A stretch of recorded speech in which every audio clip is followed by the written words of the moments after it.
Hi everyone, this is Ramanuj from LawSikho. Thank you for joining me. How are you guys doing? Please introduce yourselves in the chat. Introduce yourselves in the chat. Who is with me today?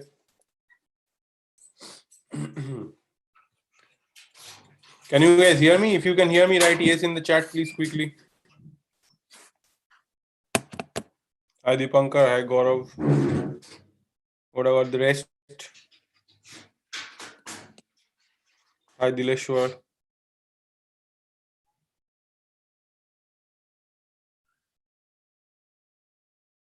Okay, please introduce yourselves. Are you a law student? Are you a lawyer? What do you do? Hi Tapas. Practicing in Hyderabad. Dhananjay. Okay, so good to have all of you here. Let's get started with our presentation today.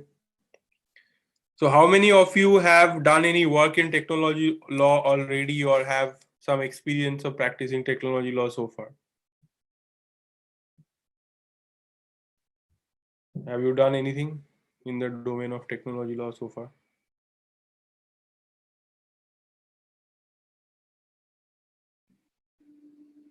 No experience yet. Okay, no problem. So I'm going to give you ideas today on how you can build a technology law practice. How many of you are law students here? Tell me in the chat.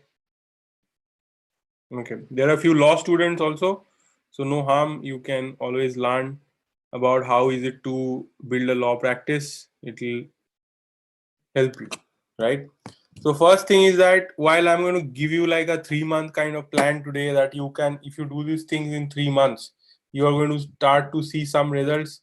But it's important to remember that a law practice takes a long time to build. I'm not saying that your entire practice will get built just um, in 3 months or something, right? But in 3 months you'll be able to build a core of a practice. You will start getting clients, you'll start to get results, you'll start to earn some money, you will start it's like a beginning, right?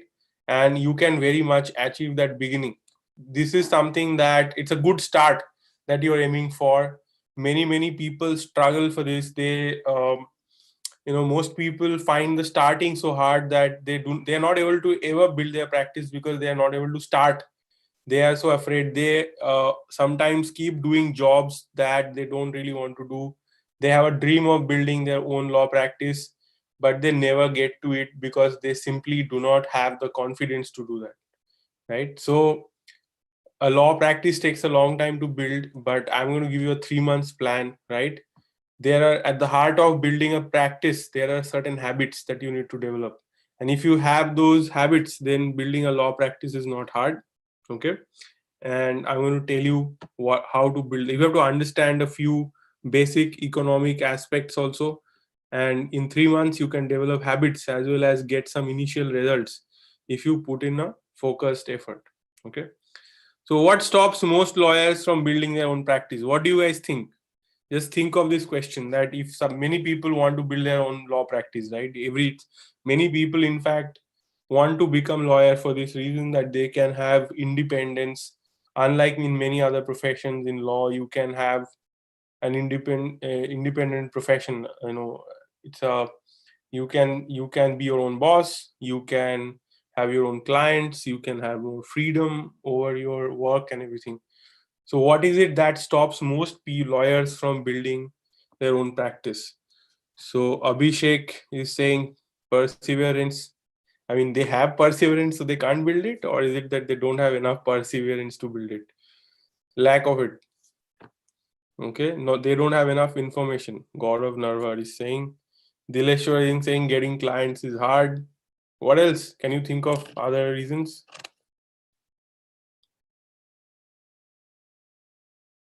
Lack of experience. Okay. What could be the other reasons that stops people from being able to build their own practice? Lack of skill. Okay, so I'll tell you what I think. Okay, there are some people watching this on YouTube. I invite you to also write in the chat, okay, what you think. Okay, there is not enough market for fresh lawyers. Okay, let's see what I have written down a few things. First thing is that most people do not have confidence. Many people would say, maybe some of you also can relate to this. You will say that, oh, I'm not ready yet. First, I have to work with a lawyer, learn a lot of things. I still don't know anything. Only when I learn a lot of new things, then only I can have my own practice or have my own clients. Before that, I don't know enough. So I have to keep working for someone else for a long time before I can actually work on my own. In reality, is this that it's not a very viable thing. If you cannot do work and you're hoping somebody else will teach you anyway, nobody will give you a job. At least if you get a job, it won't be a well-paid job. It will be like a very low-paid job. So if you don't know how to do work, anyway, you are very much screwed, right? Many of you might be experiencing this also, that if you don't know how to do the work and you can't deliver work for the client, then why would someone hire you and pay you salary either way, right? So that is a big question. Then so lack of confidence stop a lot of people. So many people do not think that they are ready yet to start their own practice. Even people with 10 years of experience, 20 years of experience think, I can't do it, this is too much, I'm not ready, all of that. Lack of specific skills and knowledge to do client work. So, if you want to succeed, be as an independent lawyer, as somebody who's able to do their own practice, you need to have at least some specific skills and knowledge that clients will pay for. And many people truly do not have this, and they know that. Lack of business development skills. So some of you said that, yes, how will I get my clients? How will I get initial clients and all of that? And that is a big problem with a lot of people, that they have no idea how to do business development. Where will clients come from? Okay. So that is definitely a big reason why people cannot do it. They have a lack of clear plan. So even if many people start and they have to shut down because they don't have a clear plan as to how they will survive, how they'll get work, where will they put in the effort. It's not just I will work very hard is not a solution, right? Where will you put in your work? There has to be a proper plan. There has to be a strategy for things to succeed. And most people do not really have it. And this is also a reason why people are not able to succeed in building their own law practice. Okay. There are 4 main aspects of building your practice, which I want you to pay attention to, right? 4 aspects. Can anybody, can you think what are those 4 aspects? Can you guess? Maybe your answers will match with mine, but you can try giving your answers first. Let me see what you have to say in the chat.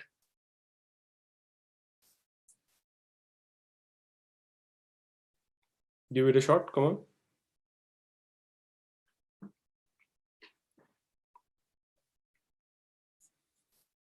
Writing skills, speed reading. No. No. Creating a personal brand, maybe. Confidence is not a skill, not a knowledge. Sure, you need confidence. You need language also. You need to speak in a Hindi or English, some language. But that is not the point. Like, what are the main aspects of building your practice? Anybody else can guess? Knowledge. Okay. What else? Okay, so I'll tell you. One big aspect is how will you find your initial clients, right? This is something very important. It's like, it cannot be this chicken and egg problem that I don't have any experience, what is to be done, blah, blah, blah.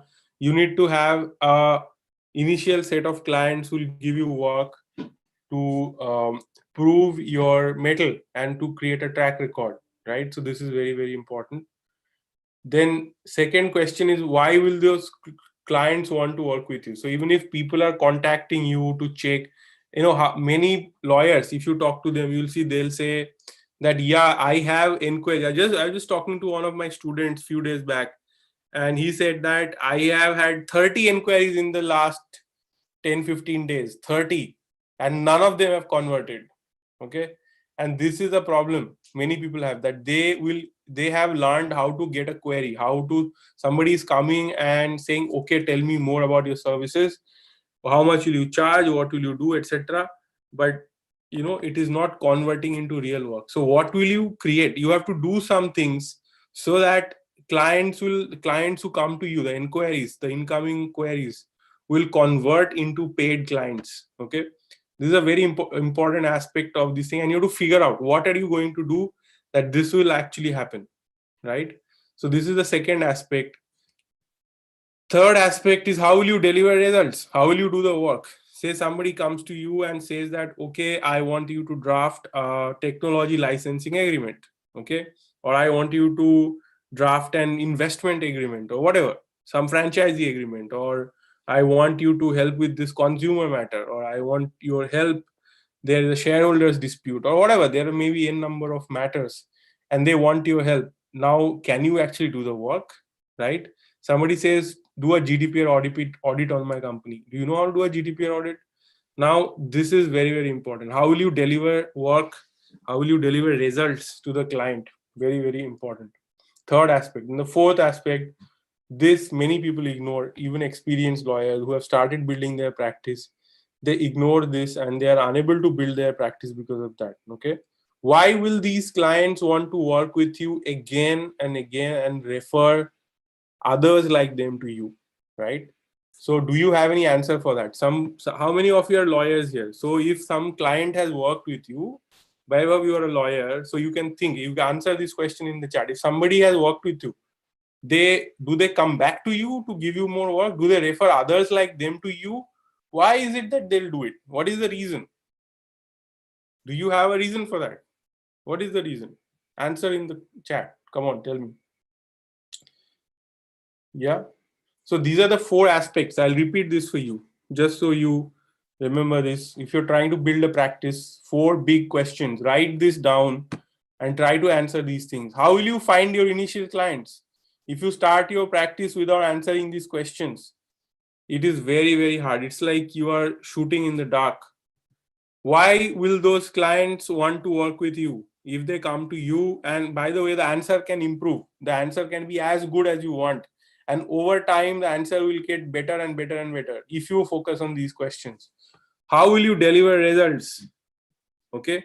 And finally, most importantly, why will these clients want to work with you again and again and refer others like them to you? Why will they come back to you the next time? A lot of lawyers are there. They're able to get the first client for one time, but after the client works with them once, next time they'll never come back.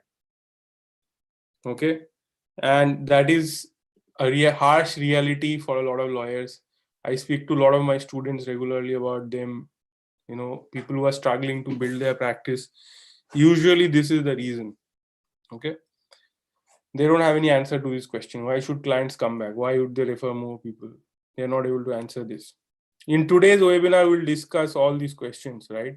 How can you do all these things with a focus on tech law work, right? How to build this in the technology law domain. Although you can apply it anywhere really, but technology law is an exciting area of work, very fast growing area of work. There's a lot of opportunities here. So you're going to talk about technology law specifically, right? But yeah, you can take these, as you can see, and apply anywhere, no matter which practice you are building. But we are going to talk about some more questions which are very important. For example, we're going to talk about what work can be called lowest hanging fruit. You know, what is low hanging fruit? Like there are different things. So some things are just harder to succeed at. And there are some things which are much easier to succeed, you know, in. So you can succeed at those things much more easily. So low hanging fruits are there. So what work can we deem low hanging fruit in technology law work domain? Then who are the potential clients if you want to do tech law work? We'll discuss that as well, right? Then what kind of work is available in tech law domain that independent lawyers can target? So of course there is certain work that that only big law firms will get. For independent small law firms, it's very hard to get, maybe impossible in some cases. Just to give you an example, no matter how good a lawyer you are, if you are an independent lawyer, if you are a small law firm, can you do IPO of a company? No, you can't do IPO. To do IPO, you need a large team size. Okay. So only large law firms do it. Very large law firms with a large team tend to do IPO work. Why? Because you need a large team. You cannot do this with a small team. If you are doing a due diligence in a merger and acquisition, Can you do it with one lawyer? No, no, no, not possible. Very stupid idea. You can't do it. It doesn't make sense. Also, you need a larger law firm to do these things. Okay. So it's not like you can do anything and everything. If you're an independent lawyer, I'm assuming you'll have a small team or you'll be a single solo lawyer initially. So there is certain kind of work that you can do. And you have to be careful about the kind of work you take on. So we're going to talk about that. What kind of work has high demand and low supply in terms of legal services, right? What kind of, you have to realize that everything in the market is, we live in a capitalistic society, right? So the market is driven by demand and supply. Okay. So for certain things, there are high demand, but also high supply. Okay. Generally, if the demand is high, over time, supply also becomes high. But there are some things for which there is very low demand and supply is high. That is like even terrible. You should never do such work where demand is low and supply is high. I can give you an example. All this local district court criminal law matter. For this, everyone, all lawyers say we can do this. Everyone wants to do this. In local, even go to a local court, you'll see very high supply of lawyers there. But demand is not that much. Okay. There is not so many, there are more lawyers than the work is there. So you don't want to do such things, right? Because if you do such things, then it's very hard to find work. You will get paid low amounts and so on.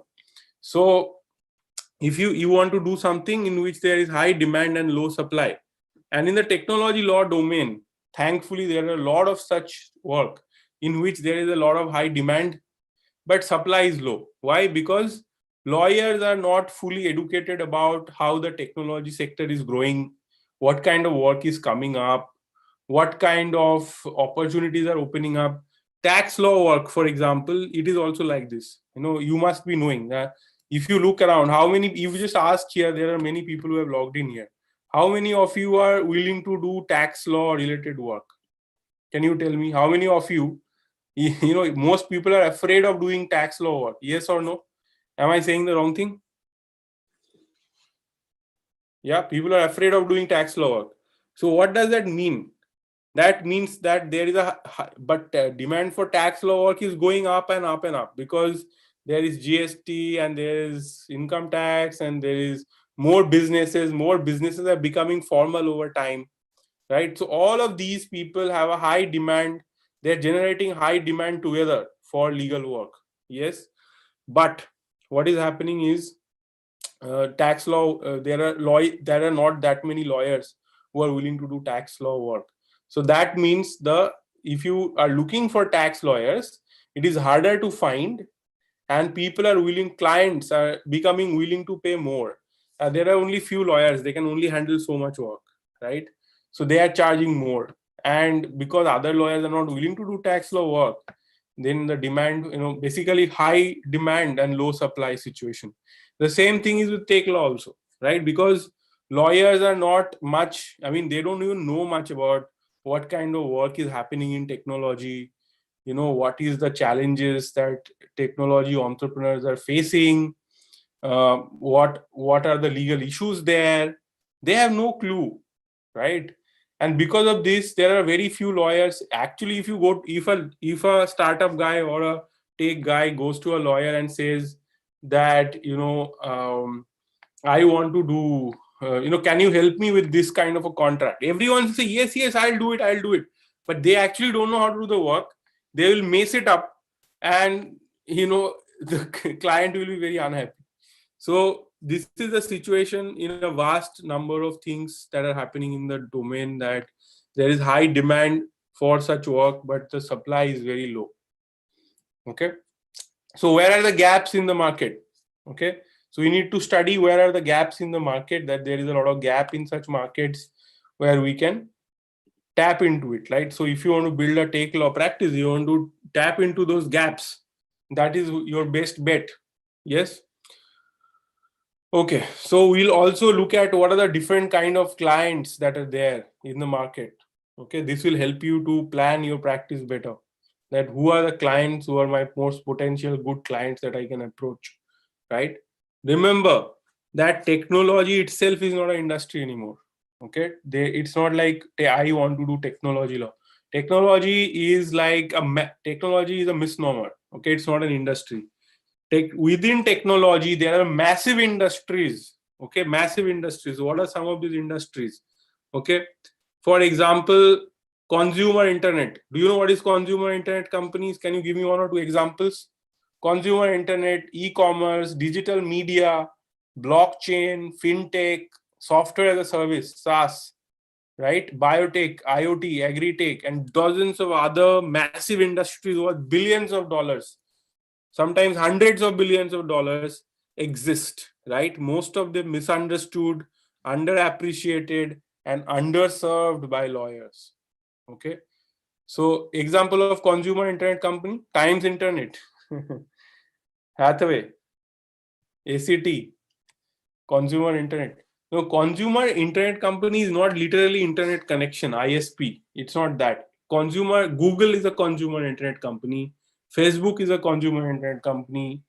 TikTok is a consumer internet company, right? I can think of many other examples, but consumer internet is basically consumer facing internet company, right? Which is directly used by a consumer, as opposed to a B2B or software as a service company.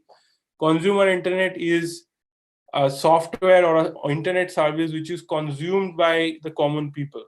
Netflix is a consumer internet company, although it's a digital media company also, but it is a consumer internet company also. Okay, so consumer internet is an important thing to know about. But what I'm saying, focus on this, that these are Flipkart, Amazon are consumer internet companies. So most of them are misunderstood, underappreciated, and underserved by the lawyers, especially in India. Maybe not so much in US, but in India, their lawyers haven't really focused. They have not understood. There are very few law firms which cater to these kind of companies. Okay, so who are the clients? One example is big tech companies.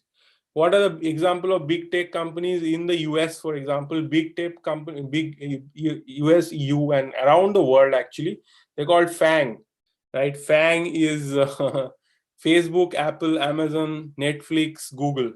Okay, FAANG, FANG, big tech companies around. These are the 6 very big, tech companies around the world. Okay, really massive. So, I mean, they are doing hundreds of billions of dollars in revenue. Okay, biggest companies in the world today. So big tech companies, they also hire lawyers, but they hire few lawyers. More lawyers, interestingly, hired by a lot of apart from big tech companies, there are a lot of tech startups which have grown big and successful. Many of them have reached billions of dollars in revenue, unicorns and so on, right? In India only there are hundreds of unicorns already. I think almost 100 unicorn or something. In China there are hundreds, and India will also have hundreds of tech unicorns in the years to come. But there are also small startups, lot of SMEs, like small businesses which are tech-driven tech companies basically. Then there are tech vendors and services companies, right? So in technology, there are 2 kinds of companies in India, especially for the last 20 years. We called there product companies and there are services companies. Do you understand the difference between a product company and a service company? Can you explain in the chat, anyone? What is the difference between a product company and a services company? Can you guys hear me clearly? If you can hear me clearly, write yes in the chat. Adobe is a product company, but what is a services company? Give me example of service companies. Hardware and software companies? No, that is not the point. It's not hardware and software. Within software also, there can be product companies and then can be services companies. BCG is service. Services is Infosys. Very good. Infosys is a service company. They don't sell any products. They provide services to other companies, right? Not even SaaS. Services companies are basically, they are like, you can say, they are basically providing technology services to other companies. They are building technology for other companies. BPO, not necessarily BPO, but they are building technology for other technology companies or other companies for that matter, companies, governments, organizations, they are building technology, they're a service company. They give service. No, 𝗏𝗏𝗏 is not also a service company. So basically, technology services companies provide technology as a service. Okay, for example, Government of India want to build GST network. Infosys built the GST network, right? You know that. Similarly, let's say some other government or some other company says that, okay, you know what? We have all these files. We want to make all these files into a online digital system. So Infosys will provide a service to do that. Okay. So that's a service company, which is providing services to other companies or other governments. Now, they are not building products. They are not selling their own product in the market. On the contrary, product companies are selling their own product in the market, right? To consumers, to businesses. They are building their own product. So the difference between a service and a product is that when you are a service company, the client tells you that I want X, Y, Z, this way, that way. I want bells and whistles. I want you to, this is what I want. So in a service company, you are going and asking the client, okay, what do you want us to build? Tell us and we'll build it. Okay. A product company is saying that, look, this is the product we have. Okay.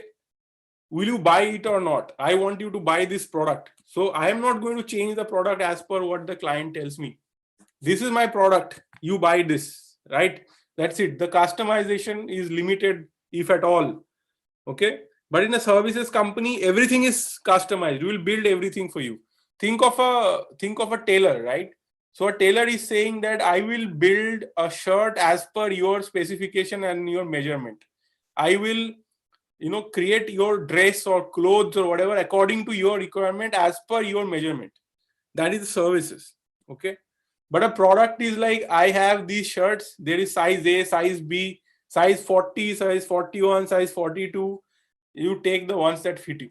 We are not going to make anything for you. It is there, whatever fits you, you take it. You see the difference, right? Do you understand the difference, guys? Yeah. Now you get the difference between services company and product company. Okay. So there are tech vendors and services companies. This is also a major, one type of very large number of tech companies in the world, which needs legal services, right? So these are the three types of overall things. Now I'm going to tell you some different specific industries which have a huge need for lawyers. Okay. E-commerce companies. This is one example. You guys know what is the e-commerce company.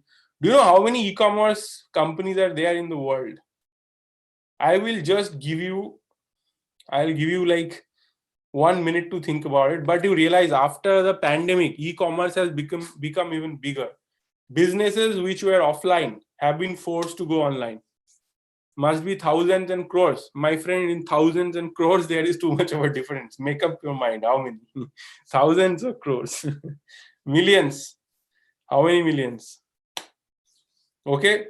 I am giving you this exercise. Just go and Google how many e-commerce stores or e-commerce companies are there in the world. Google. Yeah. Try.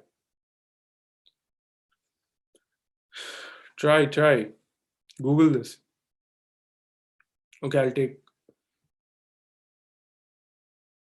so many on Instagram itself, right? So every time you log into Instagram, you find a lot of them. People selling, though they are all e-commerce players. Of course, there are large e-commerce companies like Flipkart, Amazon. Yeah, I don't know what else. Billions cannot be. There are only 6 billion or 7 billion people in the world. 24 million. And how many are there in India? How many e-commerce companies are there in India? So I'll give you a very simple statistics which you like. Do you guys know of Shopify? Shopify allows people to build their it's a software as a service, SaaS company, right?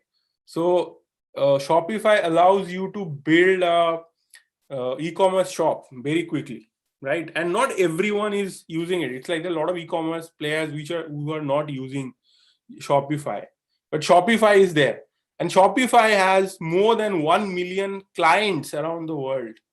1 million shops that are working online, Shopify, right? 1 million. That's a huge number. Okay. And there are many, many, many more. And how many are there in India? How many e-commerce players are there in India? Every day new e-commerce companies are coming up, 19,000. And every day new e-commerce companies are coming up in different domains. Okay. And all of these are your potential clients, by the way. Digital media. Digital media is also a huge space today. Can you give me examples of digital media? Today, every media has gone digital. All the traditional media has also gone digital. But there are digital media companies which are just digital, right? Entirely digital, and they have started digital. Can you give me examples of top digital media companies in the world and top digital media companies in India? Netflix, Hotstar, okay. Try more. Anything else? YouTube, but leave aside those video platforms. Anything else?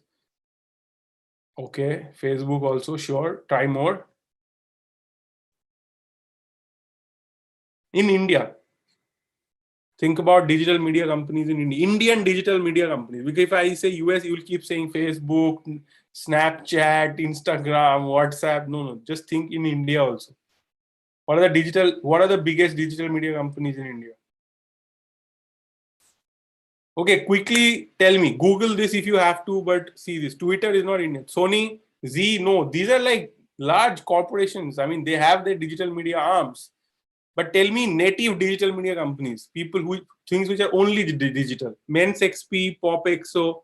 Okay, good. 𝗵𝗡𝗊𝗍 is actually Times Internet company. They were bought out by Times Internet. So that's good. 𝗵𝗡𝗊𝗄, sure. HBO in Indian company. Myntra is not digital media. It's an e-commerce company. Ajio, I don't know. I've never heard. Old Balaji digital media company, sure. But again, it's like Balaji Telephone. It's like, think of Scoop Hoop. Very good. Abhishek, TVF, right? Abhishek Bansiwal has said. These are some of the digital media companies. Any other ones? Republic TV. Okay. It's still not purely digital. It's a television company. Filter Copy. Very good. Filter Copy. Digital media company. The Print. Very good. Anything else? Scoop Hoop, yeah, someone said. Anything else? News Laundry, sure. More. The Wire, okay, digital media company. The Cane app, do you guys know the Cane? It's a subscription, Insta Read, maybe, yeah. There's First Post, no, not First Post. What is short, news in shorts. News in shorts. Yeah, in shorts, right. Good, super. Editorji, sure, good going, guys. So these are all digital media companies in India. Squint, right? So very good. So there are a lot of these are digital media companies, and I mean, you can see, and there are more and more coming up every day, every year, like a lot of new digital media coming up. Not the KEN. Okay. So these are different digital media companies, and digital media is a massively growing sector. Okay. What else are there? Emerging tech and deep tech companies. Do you know what is deep tech? Emerging tech, you can understand new, emerging, exciting technology which is going to change the world, right? For example, blockchain, right? Artificial intelligence, virtual reality, and there's so many different technologies. Synthetic meat, right? There is this whole new industry coming up where they are going to serve, alternative meat, which is grown in laboratory without killing animals. And a lot of people will be buying this. Even I will be buying this for my protein needs and not rely on, killing animals. So this is an example. So there are emerging tech and deep tech companies, right? So very good. Can you give me examples of emerging tech and deep tech companies? Anyone? Give me at least 5-10 examples in the chat quickly. Tell me. Emerging tech and deep tech companies. Example. Google if needed. What is deep tech? Somebody explain what is deep tech. I'm taking a break for just a minute, guys. Sorry. Autonomous vehicles, iCar, driverless cars, Tesla. Okay, good example of very good example of this is Tesla. Right? So Tesla is a deep tech company. SpaceX is a deep tech company. Okay, HTML is a language. What is this? Hyperloop, right? Very good. So there are emerging tech and deep tech companies. Then consumer internet. Consumer internet, I explained to you guys, which is internet companies which are consumer facing. All email companies are consumer internet. For example, all the social media companies are consumer internet. Anything that your people generally download and use, are for free. Those are all mostly consumer internet companies. Whether free or it can be paid also. Okay. Now somebody said Zoho. So example of Zoho is a SaaS company, B2B SaaS company, software as a service. So just like there are consumer facing internet companies, consumer tech companies, consumer internet companies, there are companies which are in the B2B. So they are not serving, there are really large companies, very billion-dollar, huge companies, but they are not serving the common people. They are serving other companies, right? They're not serving consumers, they're serving businesses. So B2B and software as a service is a huge sector right now. Okay. So can you think of some names in India of B2B and SaaS companies? GoDaddy is an example, sure. Any other examples you can think of? B2B and SaaS companies. There's a company in India called Freshworks. Apart from Zoho, both of them are in the exact same business, but both of them are very large billion-dollar companies. Any other company you can think of? Uber, Ola, these are all consumer internet companies. Amazon, Wix, Canva, right? Swiggy is consumer internet. Freshdesk, yes, Freshdesk is a Freshworks, same group company, right? So these are all B2B companies. Byju's is consumer. Okay. Do they serve a business? No. Fintech is a huge domain, which is a breakout, massive growth happening right now, massive investment, massive growth happening. Can you give me examples of fintech companies? Fintech companies can be consumer, can be B2B, both. Cred is an example, Paytm is an example, Razorpay, very good. Any other examples you can think of? Right? Alibaba is an e-commerce company primarily, but they are into everything, right? Bheem is a fintech app, correct? PhonePe is one of the biggest. Grow, GROW, Grow, Zerodha, right? These are all fintech companies. Very good. Okay.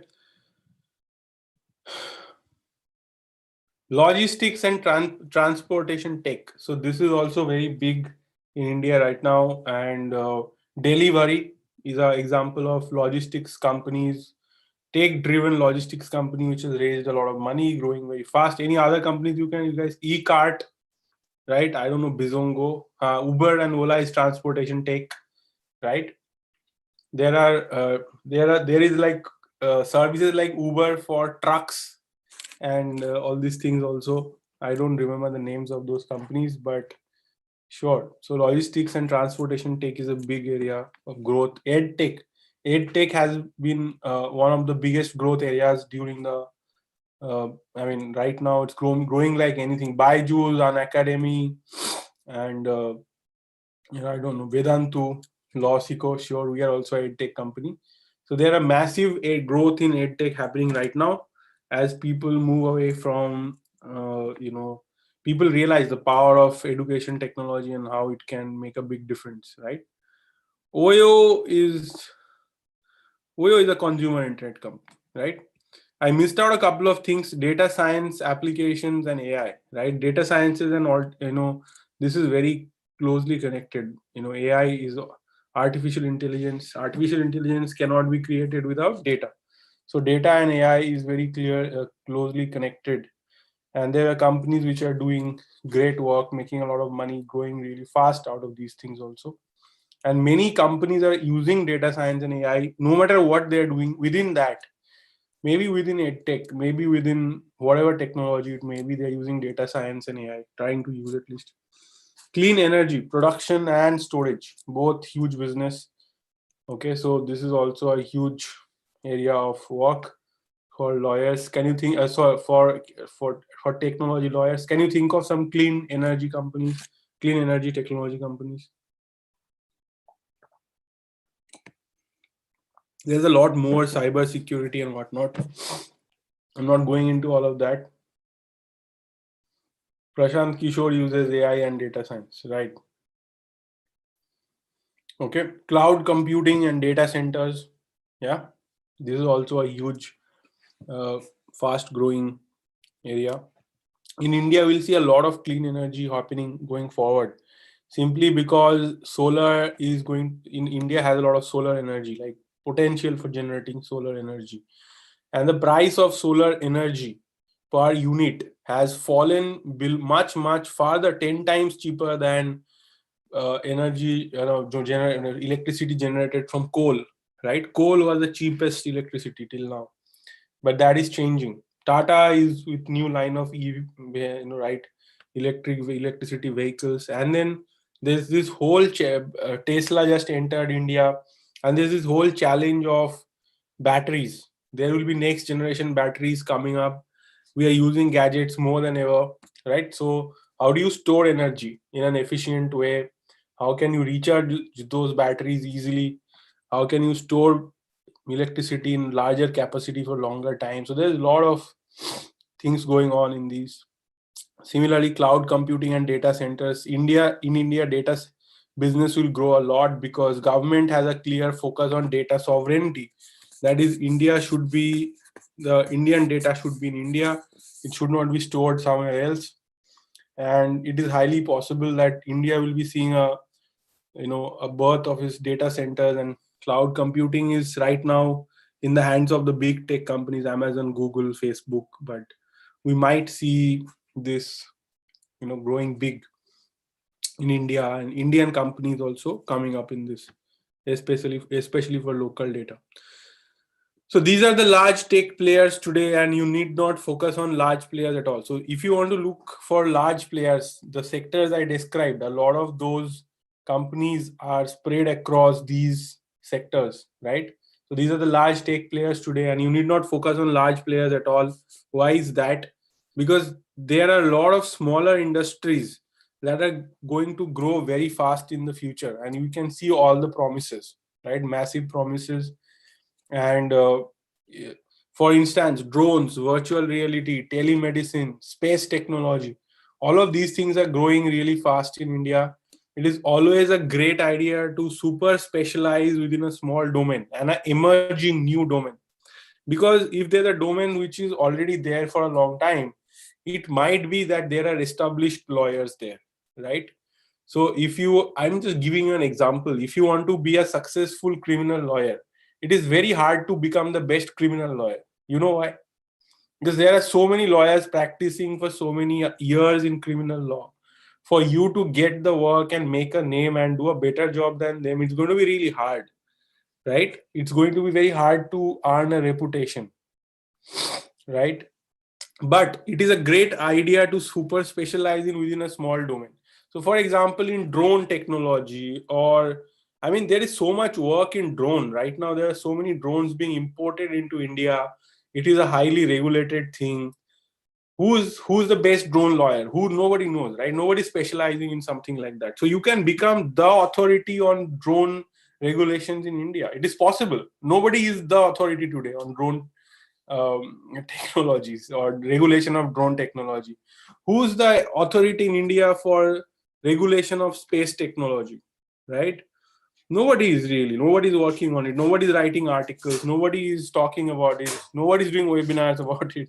Nobody's doing anything. But you can become, potentially, when you take a small domain and super specialize within it, it is very lucrative and rewarding to be a well-known expert in a small domain, rather than doing different work with lots of different domains, right?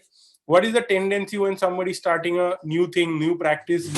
Lawyers think that if I am an expert in, I'm an expert in this also, that also, and everything. If I present myself like this, then more people will work with me. Is this true? I'll ask you something. Okay, if you have a problem with the skin, do you prefer to go to a general doctor or to a doctor who's a specialist in skin? If you have a problem in your brain or your, I don't know, your I mean, you can see how many specialized doctors are there.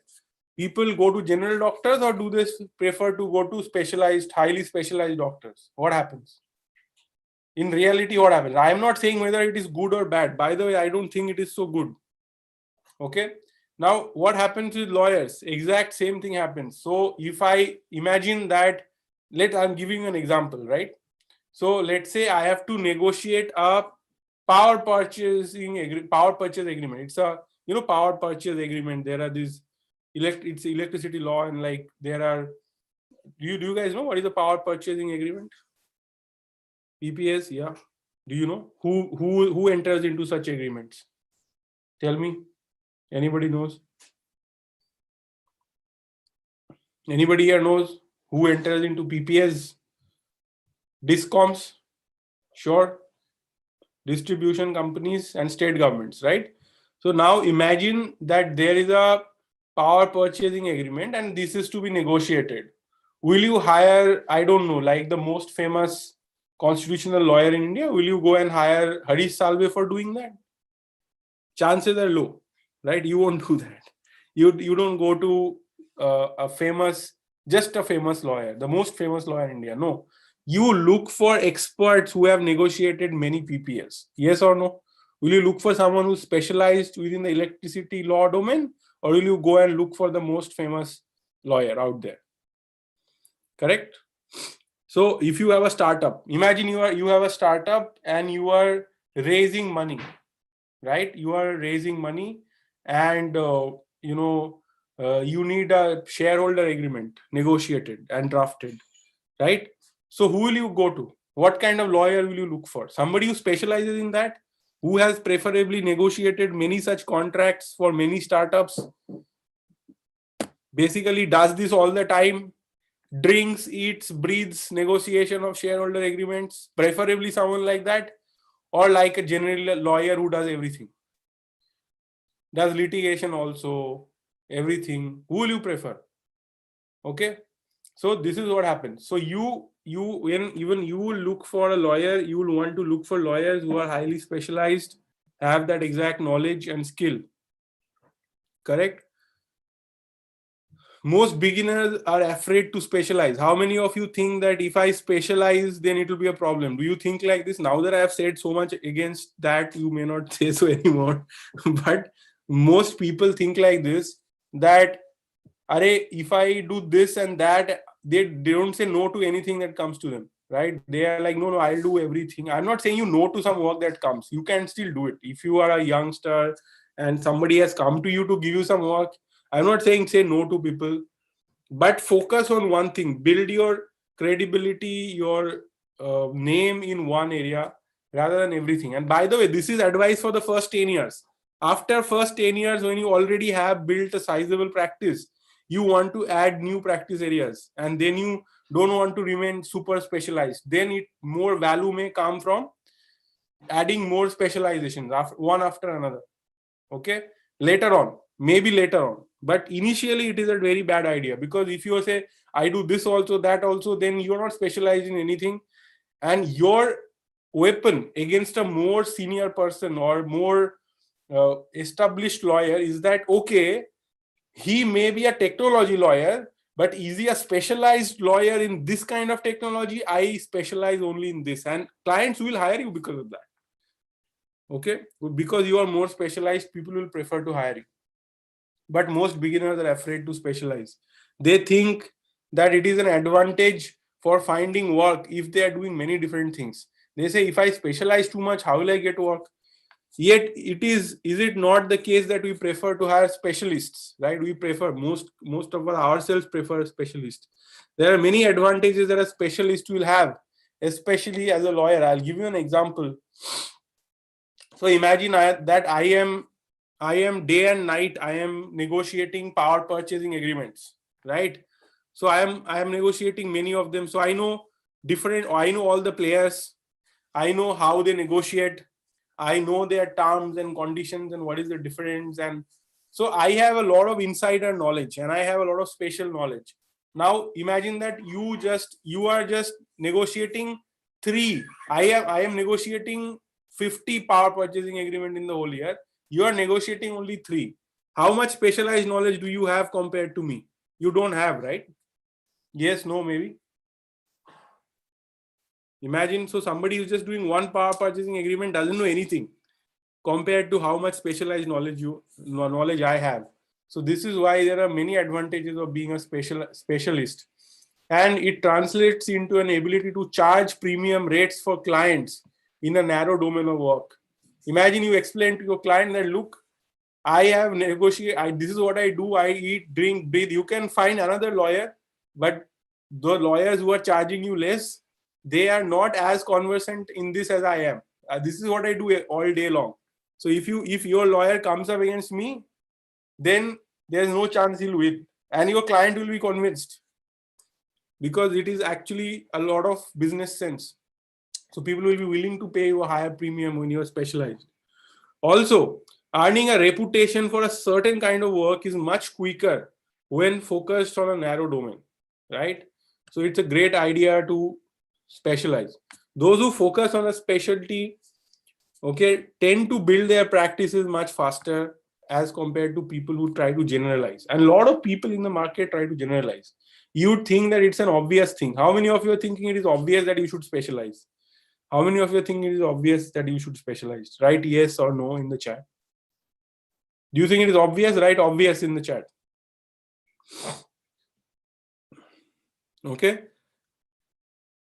For most people, it is obvious that they should be a general lawyer, should not specialize. Okay, it's crazy. They think if I be a general lawyer, I'll get more work. That is absolutely not true. That is like crazy. I mean, it is counterintuitive in many ways, but people don't get it.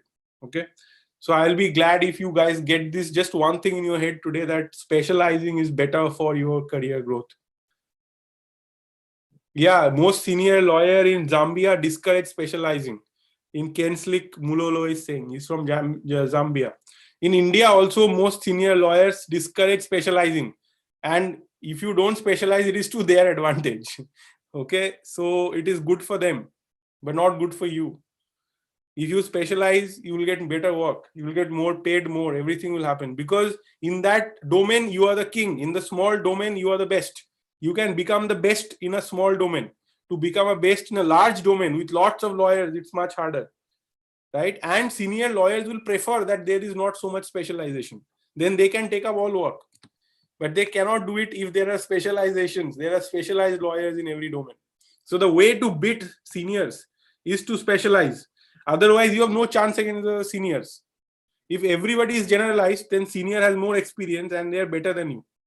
Right? Do you see the disparity? Do you understand why seniors don't want you to specialize? And the myth is that if you specialize, then you'll become a bad lawyer. No, you'll become a better lawyer in that domain. You don't know about other law, it's okay. Right? But there is a time when you stop specializing like this and try to add more areas. Right? But that is not initially, because initially if you try to do it, you'll never be able to build a practice. Then your seniors will also tell you that before you start your own practice, you should at least work under me for 10 years. That also they must be saying. Kenslick, do they say that?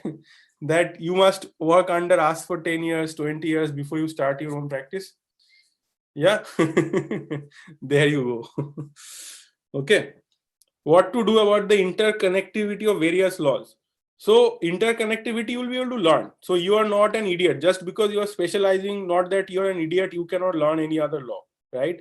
So within that domain, whatever problems, there is a finite number of problems that usually come up. At least 80-90% of the time, same work will come, and 10% of the time, something new will come. You can always go and learn that 10% extra unique things, right? When it comes up. And you can also consult. Actually, you can even pay some other lawyer who is expert on that to learn that, or you can just learn it yourself. There is no problem. As a lawyer, you have to keep learning with every matter. But you will be much more successful when you're working in the small domain. Okay. Hi, Vismita. So, okay. So what we need to do if we want to succeed as a lawyer, right?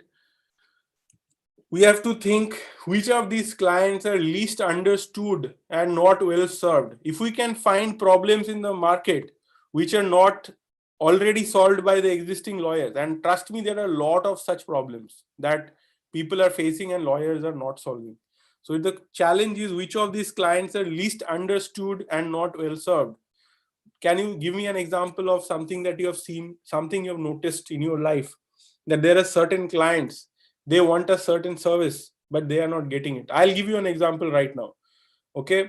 Phishing, you know, 𝗶𝗍𝗍𝗍, phishing, like Jamtara scams, you know what that is, phishing scams, right? Yeah. Cybercrime. Okay.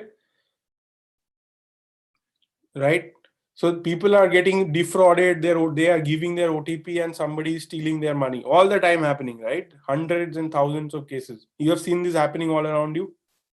Yes, no? Okay.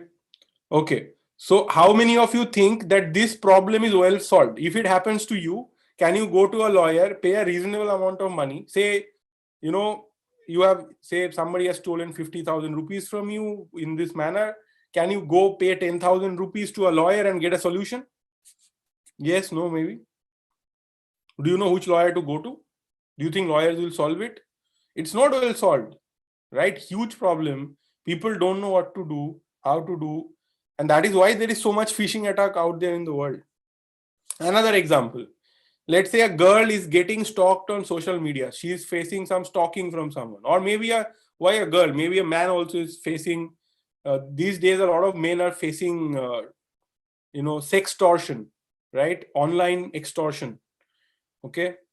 So what happens is that somebody will invite them for a sex video chat or something like that, record their video, and then they'll threaten them that we'll release this video, and if you don't pay us, and they'll keep taking money from the guy, and they will send it to their friends, relatives, threatening.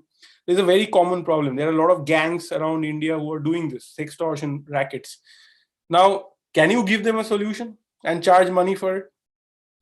Right? Do you think it's a problem well solved? No, it's not. Okay.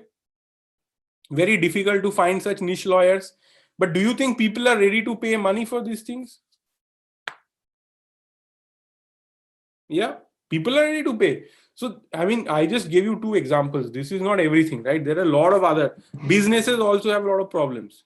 A lot of businesses have these today. It is so easy that if you are not happy with a service, or even a competitor will go and write really bad things about a business. I can go and write, I have one example. Once one of our students, LawSikho student, okay. So one day a class got cancelled. Okay, so class got cancelled and rescheduled, and she got angry that why is the class cancelled? Because when it is rescheduled, I cannot attend. So she went and wrote on LinkedIn that, LawSikho's basic processes are not there. It's a horrible company, blah, blah, blah. And it's defamatory. In my opinion, it is a defamatory statement, right? Now, this is not only faced by LawSikho, this is faced by every damn company in this country, right? So if you can just go and write a horrible, there was a time I used to run a restaurant in Goa, a small restaurant, and somebody came and tried to park a car outside our restaurant, and there was no parking, so he was not able to park, and he got a fine from the police. Okay, and he was not even a customer, so he wrote a review in Google saying that this is a very bad restaurant, and put the parking ticket also, that fine that police charged, that also he posted as a photo that I tried to park here, so, and gave a bad review, right? So that kind of crazy things are happening, and it actually matters what reviews you have, what star ratings you have, all of that. Now imagine how much work is there for lawyers in this domain, but is there a solution available to businesses for this? Yes, no, maybe. Do you think businesses have an easy solution? No, but how difficult is it? You just have to send a notice, maybe file a case against Google and that person. It will go away in, like, if legal process is done, all these things can be really sorted out really quickly. Okay, copyright violation. So many times people will take our content from YouTube or something, some blog, and just, put it up there. We have to send DMC and notices to take them down. Yeah. Is there an easy solution? No. Right? So there's a huge problem. Trademark violations, all kind of things are there. So big companies have their legal service providers figured out. Most of the big companies have figured this out, how to do, what to do. Right? Big tech companies, they have a lot of lawyers, they have a legal team. Right? It is possible to, although even with big companies, there are certain gaps where they are finding it challenging or hard to solve these things, especially when there are local cases in, imagine, e-commerce companies. For them, consumer case is a huge problem. So the consumer cases are filed against them all over the country. In every district, there may be a consumer case being filed against them. How do they fight all these cases? Right? So this is definitely a pain point for e-commerce companies. Okay, this is an example of large e-commerce companies are also struggling with this. Yet, as they have large resources and maturity in their legal teams, they may have solved most of their problems. Okay, this is but on the other hand, smaller startups, okay, early seed stage companies, okay, bootstrapped companies, Series A level startups, they are likely to have massive debts from operational and legal point of view. And that happens because they're growing fast, but they're not paying attention to their legal needs, right? Have you ever come across startups? They're growing fast, they're having revenue, they're having a revenue of 1 crore, 2 crore, 5 crore, 10 crores a year, and yet they don't have a lawyer, right? They are trying to figure it out without a lawyer. Do you know such companies? By the way, even in LawSikho, because we have so many lawyers in the company, we don't have a dedicated lawyer. Yeah, we don't have a general counsel or a legal head or anybody, right? We have, we ourselves handle it when it happens, when we need some legal things. But at some point, we'll have to go and hire a lawyer who's like dedicatedly doing legal work, right? Okay. So we haven't hired yet, but at some point we'll have to. But even that is in LawSikho, which is a legal company. We have so many lawyers in the company. But what about other companies? Do you think small startups, 10 people, 20 people, 30 people, 50 people, do you think they all have in-house lawyers? Yes, no, maybe. Have you seen? Have you noticed? Most of them don't, right? Because they are like, oh, baad mein dekhenge, right? Baad mein dekhenge, but that they are having huge problems. They don't have contracts, they don't have their compliances a problem.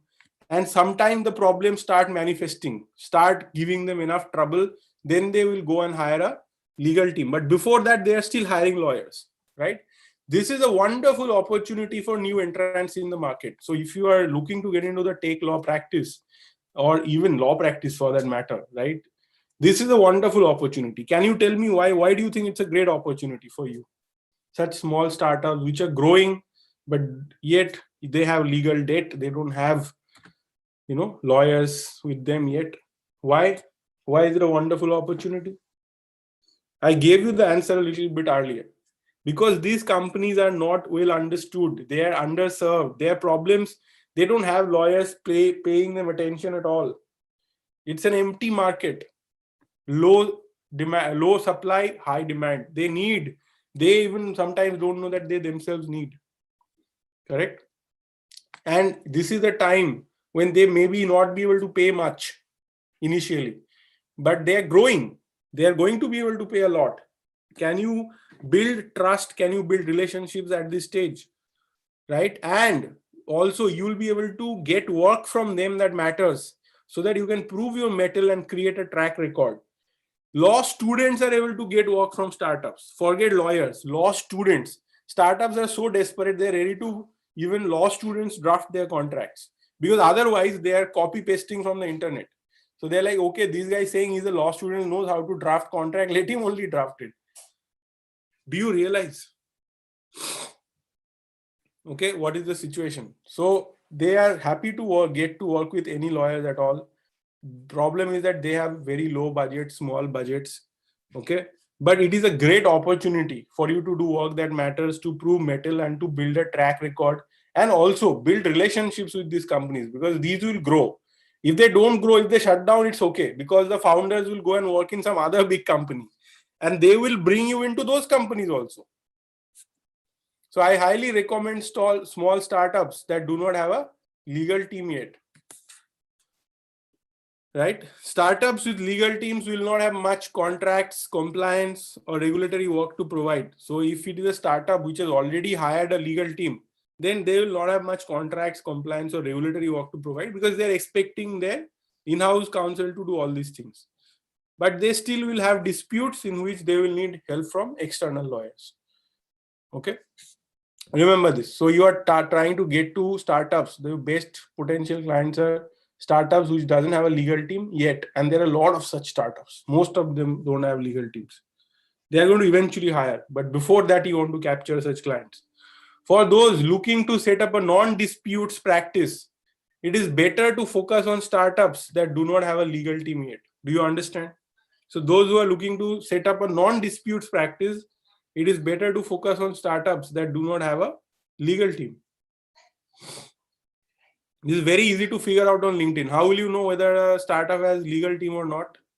What will you do in LinkedIn? Can someone tell me? I'll just show you on screen right now. Okay. So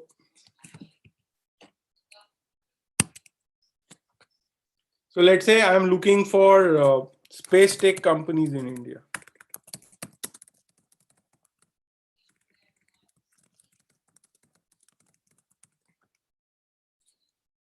Okay, so I can see these are the Space National Startup Awards. Wow. So I have got all the top companies here in one place.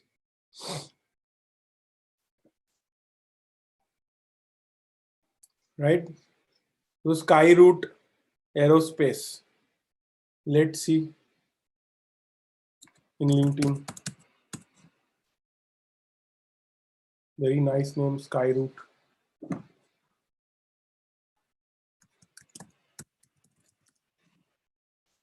Right, here is the company. Yeah, so they have raised funding of 2.4 millions. They have 30 employees. Okay, so you can see the CEO, all these people. Is there any lawyer here? I don't see. HR officer, director of. Probably they don't have any lawyer in their team. But this is a very good company. You want them to have them as your client, because they have raised 2.4 million. That is serious money also. I think that is around 20 crores. Right? But they don't have a lawyer, all engineers. Right? So do you think these guys will need a lawyer? Yes, no, maybe. �ଧ୍रुవ Space. Let's see.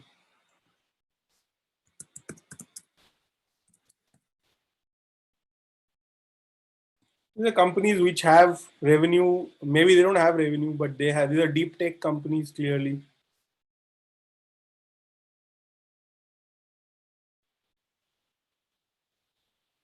Right.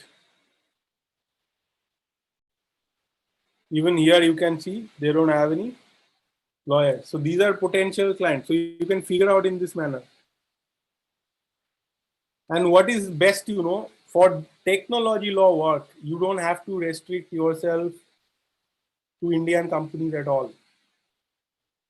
Right? You can basically do it with any company in the world. You can even apply to other small startups in US, or you can reach out to them, build network with them, and so on. Okay, this is very easy to figure out. So these are the companies you want to work with. Else you can simply call and ask them, can you please, this is another thing that really works for many of my students. You can simply call them and ask, can you please connect me with your legal team? If they do not have one, they will tell you. So, and they redirect you to their CFO or CEO or a finance person or somebody in the team, right? Somebody, I mean, they'll send you to the closest person if you call their number. What kind of work do you need to be able to do if you're a tech lawyer, right? So this is okay. So you saw your potential clients. Now, what kind of work do you have to do for these kind of clients? Contracts. This is a major area of work. So imagine all these space tech companies that we saw. Few of them are there. So do you think they need contracts day in and day out? Yes, no, maybe. What do you guys think?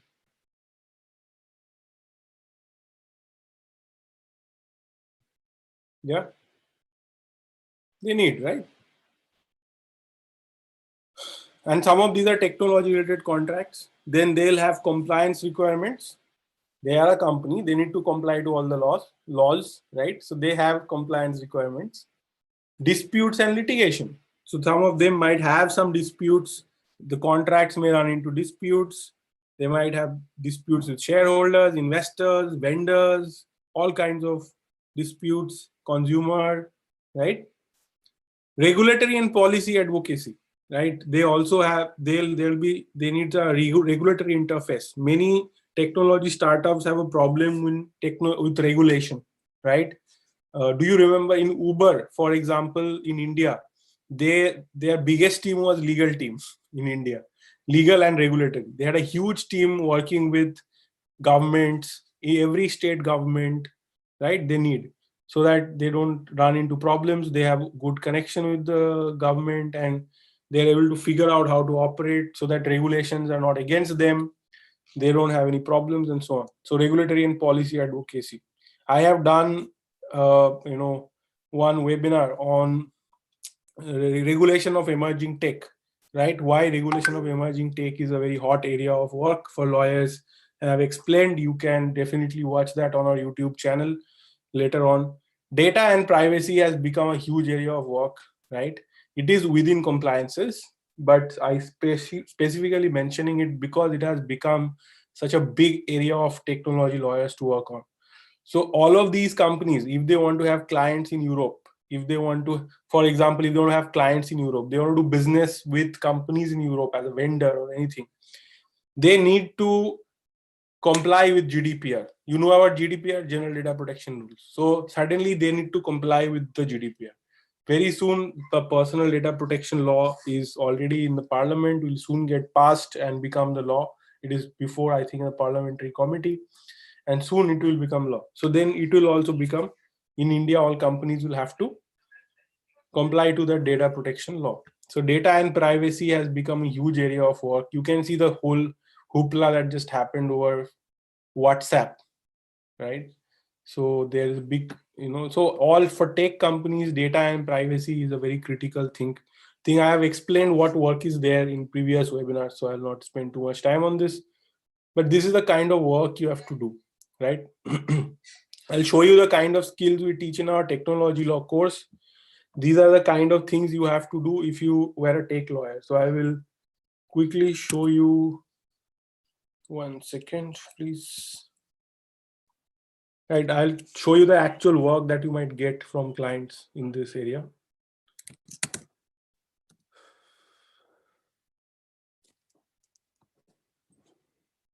So if you want to see the work in any domain, you can just go to any of our course and go to the weekly exercises and syllabus. You'll be able to see the actual work that happens. So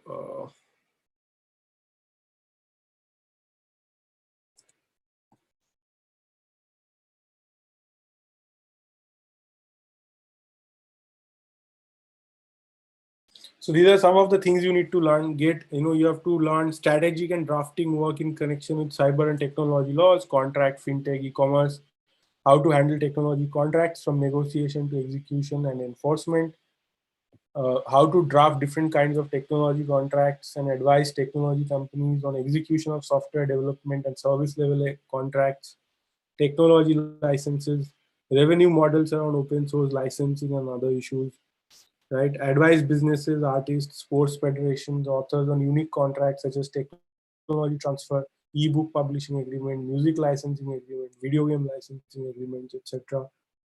Learn how to structure e-commerce ventures, take MTI, execute end-to-end customer, supply, logistics-related documentation, perform end-to-end contract drafting work for subscription-based websites, how to perform advisory work around creation of privacy policies, terms and conditions, documentation regarding specific APIs developed by websites. API is another very really interesting area of work, API documentation and legal issues around that. Then advise organizations on GDPR-based issues and drafting work, obtaining visitor consent, data leaks, privacy policies, compliance and audit work, right? So there are all these specific learning objectives are there. I'll show you the exercises we do, weekly exercises, right? Let's say this: draft a software evaluation agreement for a trial run by a company. Draft key terms of a software development agreement or website development agreement. Draft a software maintenance and support agreement. Master services agreement. Statement of work. Change order. Right. What else? There are a lot of stuff. I just want to highlight a few things. Right. Non-disclosure agreement. Advise a bank and NBFC, this is fintech work, in implementation of relevant policies and systems for risk measurement in connection with outsourcing of financial services. Implement a system for storage and management of electronic contracts, right? Advise a client on taxation of international outsourcing, right? Where to file cyber complaint, drafting technology transfer agreement. So there's a lot of different things. Take down notice under DMCA, Digital Millennium Copyright Act, right? You can see, I mean, there's a whole lot of things. I'll share the link with you guys so that you are familiar with, I mean, you can go through it yourself later on.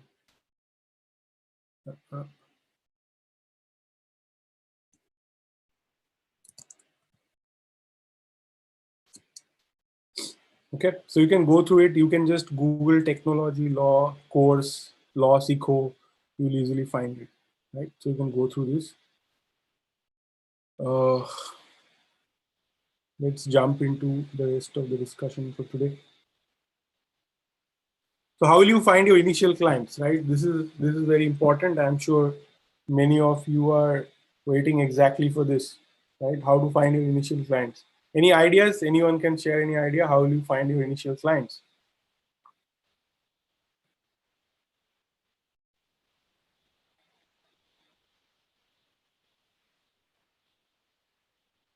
Anyone? Nope. Nobody's saying anything. So, first of all, you have to think of it this way, that you need to be known for your expertise and skills in tech law. So before you can get clients even before that, but primary challenge is to all these people who are your potential clients, they should respect your expertise and skills in tech law. They should be able to see some validation that you have these skills and knowledge. Okay, very, very important. So few things you can do for this, and it should be like a daily practice that you develop, ideally. Every day you do some of this as a daily practice. This is the habits that you need to create. Writing articles and blogging on that specific area. So somebody said a while back, if I want to, build a practice around space tech, is it possible? Yes, it is possible, right? But you have to understand what are the challenges entrepreneurs are facing in that area, right? Cloud telephony. What are the problems that entrepreneurs and businessmen face in cloud telephony? What are the big legal challenges in the ed tech domain, education technology? There's so many there are so many ed tech companies today. There are hundreds of ed tech companies and growing fast, and it will be a huge sector going forward. It will be a huge sector. Telemedicine will be a huge sector. Drones, huge sector. But do you know what are the problems that entrepreneurs are facing, startup founders are facing, executives in these technology companies are facing? Do you know that? Because you have to know that, and you have to write articles on that. You have to create content and that you have to publish. Okay, because if you do so, then you are opening yourself up to be discovered. When people will face that problem, they'll Google, they'll look for answers on YouTube, on Google, and they'll discover what you have created. And if they find a solution through you, they will want further services. They will want to get in touch with you. Educative videos, very important. You create videos. So if you're focusing on, let's say, drone tech companies in India, start, what are the problems the people are facing? Can you educate them about some things? Maybe you can educate them on compliance.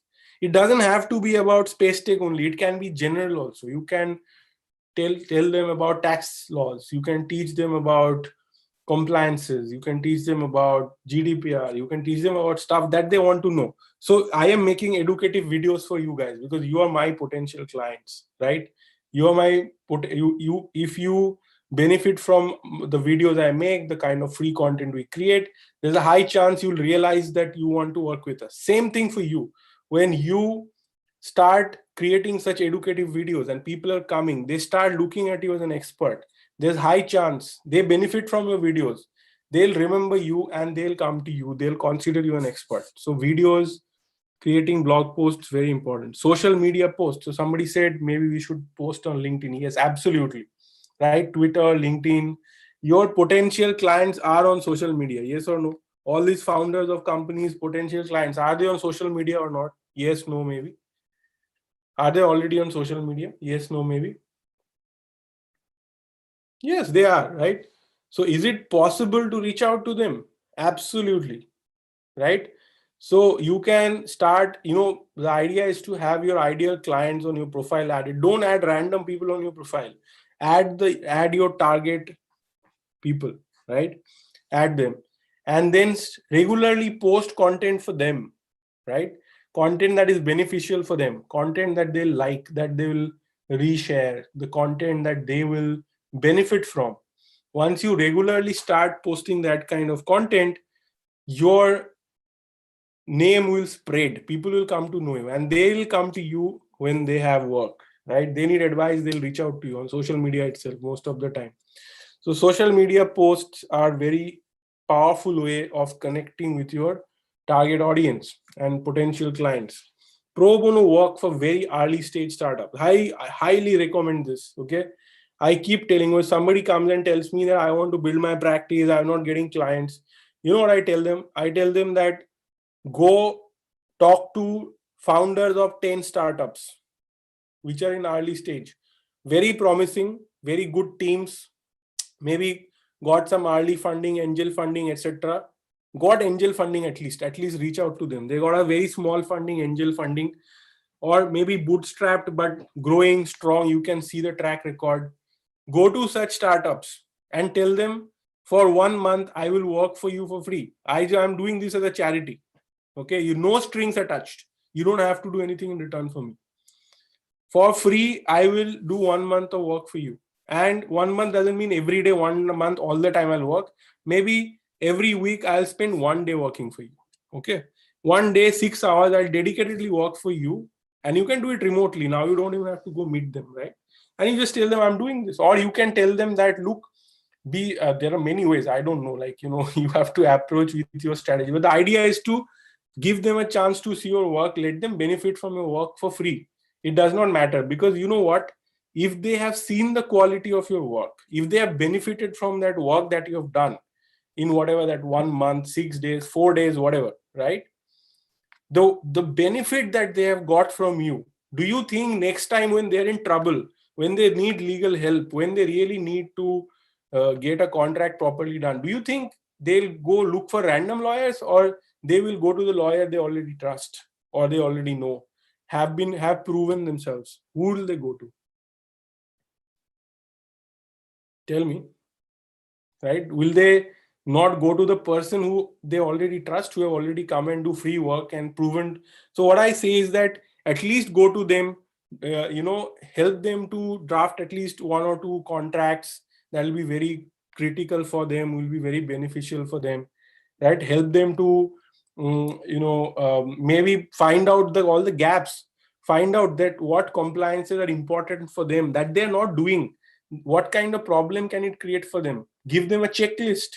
that look, these are the things you need to do in your company that you're not doing, and you're going to get into this kind of problems later on, or in your next funding round you'll have problem if you don't do these things, your valuation can reduce and so on, right? So you can help very early stage startups, and if they are grateful to you, they will recommend you to other startup founders, other company owners.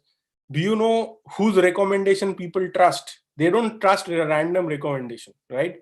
They trust recommendation of other people like them who have already benefited from you. They say, yes, this lawyer really helped me in this problem. People will trust that recommendation than anything else, any other recommendation. Yes, no, maybe. Do you agree with this? Yeah. Okay.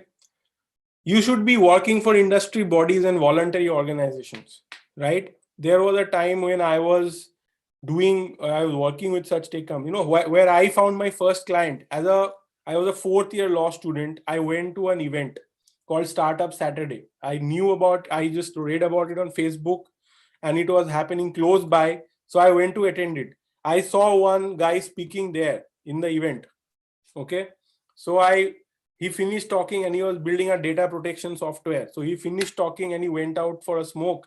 I followed him and I started talking to him, and I told him about the data protection rules of 2008 that had come out back then, and told him a lot of stuff. And he said, okay, very nice, keep in touch, give me his card, right? And he became my first client. So I realized that, wow, by coming to this event, if I can get a client, then I need to come to this event all the time, right? So I became a volunteer in that event. Okay, I said I will volunteer for this event, and all these events, everyone, they need people to come and volunteer and help. There was a time when in LawSikho office in Delhi, we used to have these events on Saturdays. I don't know if anyone is here who has attended such an event. And we used to call very good lawyers to come and do a panel discussion every Saturday. And that time we did not do so many webinars, right? So we are doing panel discussions instead every Saturday, once a week, right? And we used to tell people come, and we used to charge people, I think, 100 rupees. And even for 100 rupees, we used to feed them food only for 100 rupees. It's not like we're making any profit from any of this. But and some 20, 30, 40 people used to come and attend in our office, these events. Okay. And there were people who volunteered, like law students who volunteered for these events. Okay. Now they have built so many connections by volunteer. All these. So imagine what did the volunteers do? They are looking after the guests when the guest is arriving, coming to the station. They are escorted by these volunteers. So you get a chance to interact with them, and the smart ones out of them kept in touch with these people, added them on LinkedIn, got jobs, got recommendations, got internships, started their own YouTube channel, invited them to come and talk in the YouTube channel and whatnot, right? So volunteering is a very powerful. By volunteering, you get access. Okay. So Abhishek is asking how to find these startups. I showed you. I just went and Googled top space tech companies in India, top fintech companies in India, top legal tech companies in India. You can Google whatever. It is all there. There's Startup India website. Okay, startupindia.gov.in, I think, or startupindia.in. I don't remember. So Startup India website, government website, it has a database of startups. You can go and find all the startups in a district by looking in that database. Can you imagine, right? Every startup in a district. And there are startups in every district of India today. Okay, sometimes people say, I am from a small city, there is no startup here. I said, have you looked? Look, you will find. If you want to find startups in Cochin, go Google startups in Cochin, Google startups in Siliguri. Where are you from? Startups in Bhopal, Google startups in Indore. You will find lots of startups. Go to accelerators. Okay, every district has an accelerator more or less today, right? Take startup accelerator. They will have some startups listed there. They will be hosting some startups in their incubator and so on. So you can find startups. Finding startups, if you can't find startups, then you have other problems, right? So look, at least you will find. Sorry. So Okay. So working for industry bodies and voluntary organization is very important. So when I started volunteering with Startup Saturday, Head Start Network, very soon I got opportunities to speak. A speaker dropped out, refused to come. So I became speaker and I went and spoke about law. And I got another client or two clients. I realized very soon that I want to speak at as many startup events as possible, because every time I go to a startup event and I talk about things, I get clients every single time. Okay. And it happens. It's an amazing way to get clients, right? So you can work with industry bodies, voluntary organizations. It will really help you to get clients. Testimonials, very important. So imagine your client is very happy with you.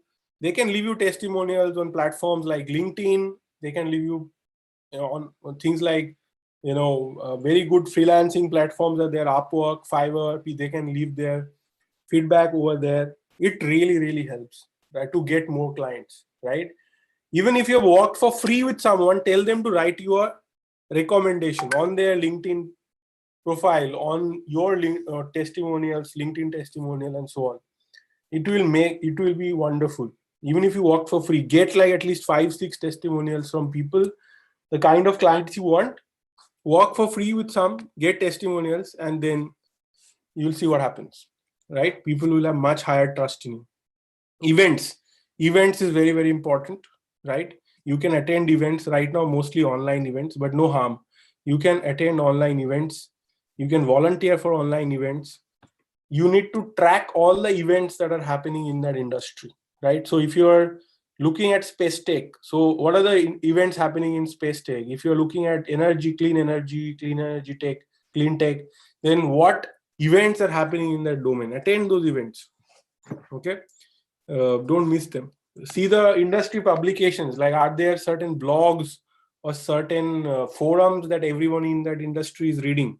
You need to track that, reach out to all of those. Reach out to startup founders who need legal help but do not have any, or maybe cannot even afford right now. Reach out to such startup founders and help them out, right? At this point, a lot of people ask me, so today, so far, nobody has asked though, is this not solicitation? Anybody has this question? Is this not solicitation? Is this not illegal? Lawyers are not supposed to solicit. Anybody has had that question at this point yet?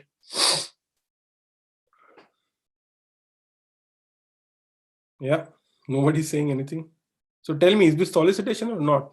Whatever we said, this strategy, is it solicitation? Yes, no, maybe. Why not solicitation?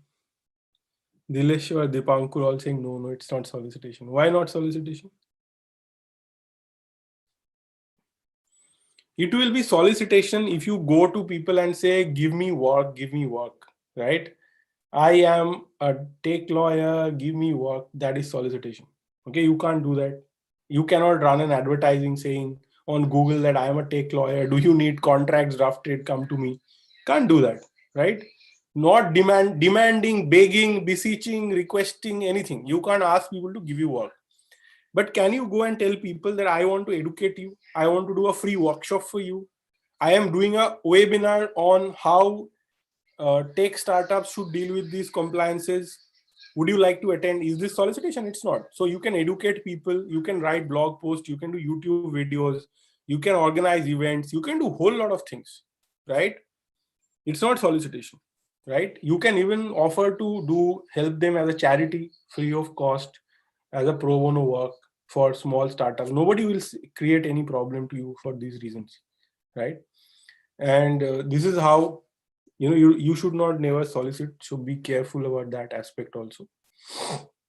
But educating and sharing content is not soliciting. Very good, Dilesh, right? So how can LawSikho help you? Okay, very basic. There are two things. You need this knowledge and skills. There is a lot of things to learn in technology law. And yesterday somebody called me and said that, sir, I have not bought your course, although I see it is a good course, but I want to find mentors and learn from them without paying any money. I said, sure. It is not impossible to learn it that way. It is possible. Maybe you can find a mentor and get them to teach you, but what will they get in return? Right? Do you want them to do it for free? Either you'll have to work for them for many years and they'll slowly teach you. But if they're going to teach you all these things instead of doing their own work, they are also giving up something. They're giving up their time, most valuable commodity. What will they get in return? And for a moment, imagine that people will teach you, but it's something as simple as this, right? So when I'm hungry, I need to eat food, right? I would prefer to cook it in my own kitchen and eat it. If I need, or I order from somewhere, I buy the grocery and cook it at home and eat it. Or am I going to ask people, on my neighbors or my friends, that give me food, give me food? Sure, if I ask, sometimes people will give me food also. But do I want to do that? Absolutely not. It's a wastage of time. So very simple. If you have in LawSikho in one place, you can learn all these things very quickly. So she said that, but I have a problem with paying the fees. So I said, okay, how much money do you earn? She said, I earn 30,000 rupees every day, every month, 30,000 rupees. I said, great. So if you do the course, which costs 30,000 or something like that, how long will it take you to recover that money and make a profit on the investment? Right? So if you grow it from even 30,000 to 40,000 or 50,000 by learning all this new work, you will recover the money in 1 or 2 months, maximum 3 months. What are you so worried about? So I think that is, you need to think about that. You need this knowledge and skills. It will rapidly help you to grow in your practice. And so many of our students are doing it, getting jobs also in good law firms. If you want a job, that is also possible, internships, jobs. And really forget internships and jobs. You can really, even from a startup to by doing this kind of contract drafting, compliance, you can easily earn 10, 20, 30,000. Very rapidly people recover this money. And in fact, yeah, you can earn in lakhs. You don't have to earn in thousands, right? So that is the magic of this work. There is massive potential in this. Even for drafting one contract, you can charge 10,000, 20,000. For 1 month of compliance support, you can charge 10,000, 20,000. It's not a problem, right? So you have to learn the work. Second is that you have to build a track record, right? So you have to know the work, then you have to build a track record. You have to write articles, publish, you have to do events, you have to connect with people. There are a bunch of things to be done. And with LawSikho, you will get full guidance on all of these things, right? So when you try to do it for the first time, you'll make mistakes. You will feel underconfident. With LawSikho, you will get the right kind of push and the right kind of guidance to actually do these things, right? Harshita is asking, as a fresh graduate, how can I start with this area of practice? First, you should learn the work, Harshita. Second, you can reach out to all these people. Like I showed you how to reach out to startups, right? Find the startups in your city, even in other cities. For that matter, you can even apply to Silicon Valley startups today.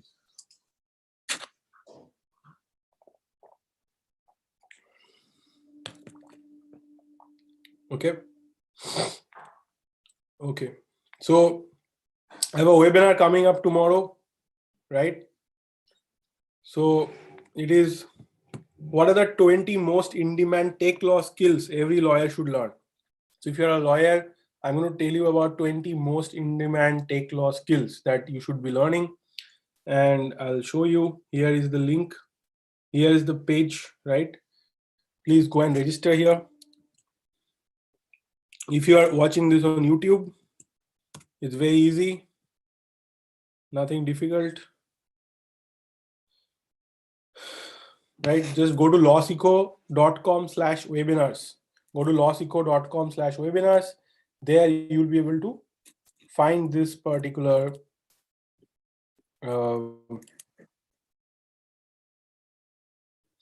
you'll be able to find this on YouTube.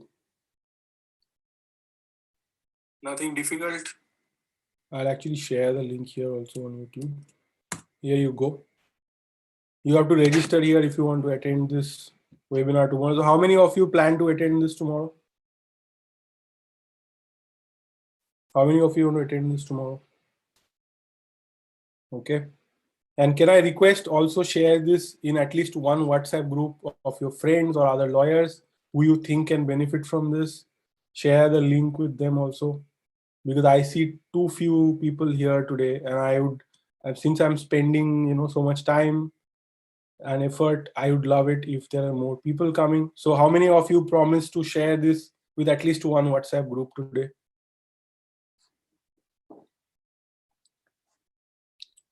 Great. Apart from Deepankar, anyone else? Dileshwar, Divya, Manoj, Dhananjay, Harshita, Suvanshi, Rasika. Great. Thank you. Really appreciate. Tapas, thank you. Minal, please share it with at least one group of your other lawyer friends or classmates or wherever possible, right? Who you think can benefit from this. All right, super. So a couple more slides are there. Let me pull it up. Oh, that's it. There is a webinar. There is a workshop I want you to attend. There's a workshop on, so, it is really easy to get paralegal work and even work with tech companies in the US.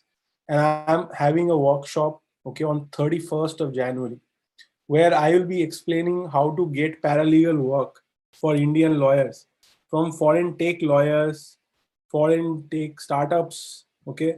And it's great. You can earn a lot of money from this.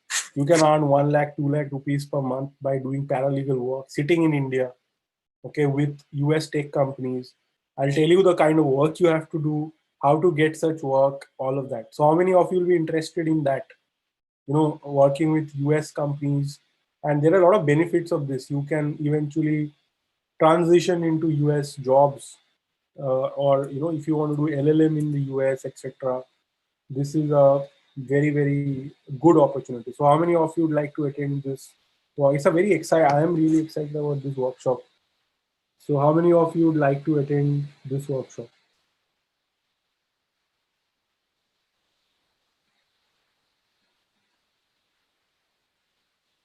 Yeah, okay. So definitely see you in this workshop, okay? And any one of you is interested in doing the course on technology law from LawSikho, right? Reach out to us. We are here to help you. The enrollment is on. You have the new batch starts from 1st of February. So if you're interested, let us know. We are happy to help you to enroll. And that's it. That's all I want. Oh, there's one more thing before you go. Very important. How many of you would like to keep in touch with me in the future? I would invite you to join me on Twitter. So if you want to keep in touch with me in the future, this is my Twitter account. Right here is my Twitter account. Please uh, make sure you follow me on Twitter, and you can tweet at me and request me to follow you back. I'll follow you back, and I share a lot of insights and ideas over here. So you'll be benefiting from it if you follow me on Twitter. Also, Twitter is one of the best. So Subhashini is saying I don't use Twitter. So that's a problem, Subhashini. You must use Twitter. LinkedIn and Twitter are two places where you definitely want to be. These two social media is very important for lawyers because your clients are here. You can reach out to your clients. You can build your audience. You can build your track record, right? So very important. You should be on these platforms. You should post good contents. If you want to be a tech lawyer, don't say I am not on Twitter. Imagine you can access the entire Silicon Valley on Twitter. You can access all the who's who of Indian technology world, right? So all the advice I give you today, one of the things is that you should be on Twitter. Don't say I'm not on Twitter. It takes you 2 minutes to create a Twitter account. Create a Twitter account. Definitely follow me and also start posting on Twitter about your area of legal interest. Start posting about law. Start posting insights on Twitter and on LinkedIn.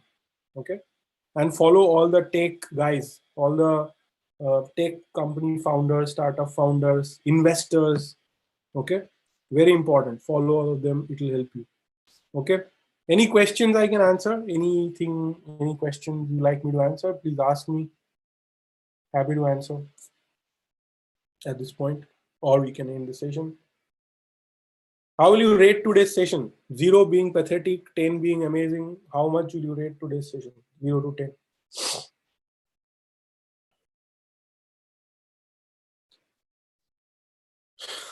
Wow, 100 out of 10. Thank you very much, Dhananjay. All right. Super. All 10 out of 10. Anybody, if you have a different opinion, you think there's something I can improve, happy to get negative feedback as well. Let me know how we can improve, what we can change, what I can do differently. That'll help you. Can you give some highlights on technology course? Sure. Harshita, why don't you can have a chat with one of our counselors, they'll guide you. And come tomorrow for tomorrow's webinar. There I'll be telling you about the skills you need to learn, right? 20 very important skills. So when you learn those 20 important skills, with those things we teach, so it will give you a much better clarity as to kind of skills you need to learn as a technology. Okay. All right. Thank you, everyone. Thank you very much for coming. I really appreciate your time and effort to be here. How should you connect? Just write to webinars@lawsikho.in, right? Webinars@lawsikho.in, and I say I want to connect with someone for counseling. Or you can go to lawsikho.in and there's a chat. Go to lawsikho.in, there's a chat will pop up. Go and write there, I want counseling, I want career guidance, and I want to know what is there in the course and how it will help me, and they'll guide you from there. Okay. Okay, Harshita. Awesome talking. Good talking to you.